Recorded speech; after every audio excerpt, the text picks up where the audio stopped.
We want to spice things up this morning on CT Style. Do you have a hunch that somebody close to you is not being honest when it comes to money? Maybe making a secret purchase or a financial decision without your spouse knowing. It may seem innocent enough, but if over time, it can completely destroy a relationship. So here to tell us how to spot the warning signs of financial infidelity in a relationship is relationship expert Dr. Patty Ann Tublin. Thank you so much for being here. Good morning. Welcome. Good to see you as always. So you're saying keeping these little secrets, while they may seem harmless, this could really destroy a relationship. It really does. Look, what's one of the number one reasons why couples divorce?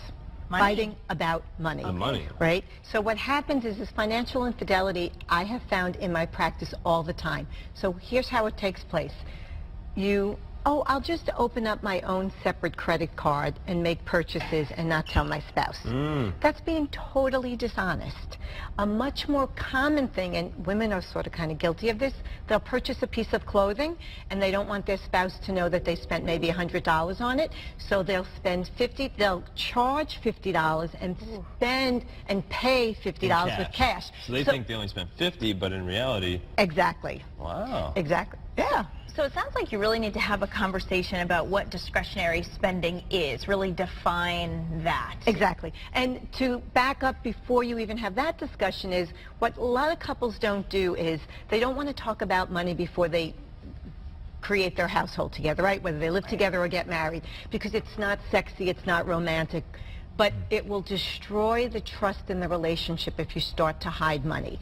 So what you need to do is to have in your discussion to either revisit or perhaps for the first time establish what your short and long-term financial goals are.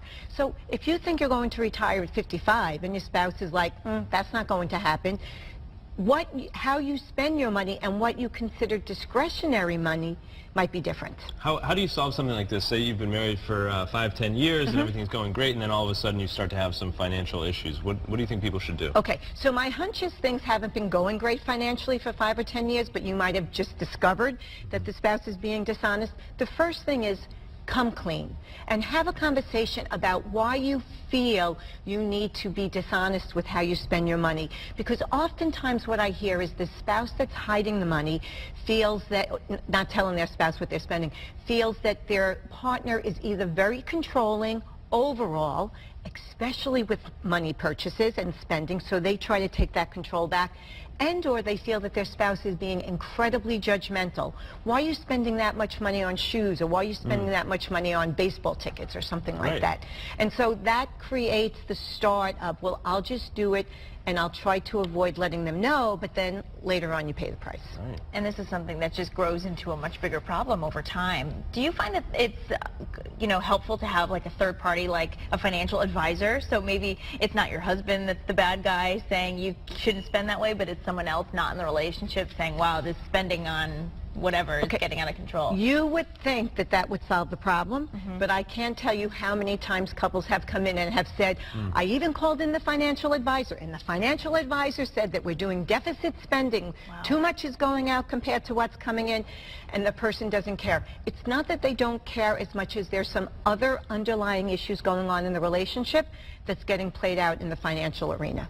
So you really need to identify those. And so you're saying if you start this conversation early on in your relationship, it will be easier to carry that conversation through. Yes, and revisit it, right? Because to go back to discretionary spending, you might have more discretionary spending when you're first married, but throw 2 kids in the picture and a mortgage, it's very different. So this is really a conversation you should just have on the first date. Just put it out there. Get started early. Maybe the second. Okay, Maybe wait for the second. So what's your percent APR? Right. Well, you do know that couples now, game changers are if you're in debt. You do need to know your spouse's debt, right? Because they might love you and want to marry you, but that doesn't mean they want to take on your $100,000 college loan debt. Right. True story. Love doesn't pay the rent. Well, Dr. Patty Ann Tublin, thank you so much for being here. Appreciate that. Make sure you guys check her out online. Wonderful resources she has.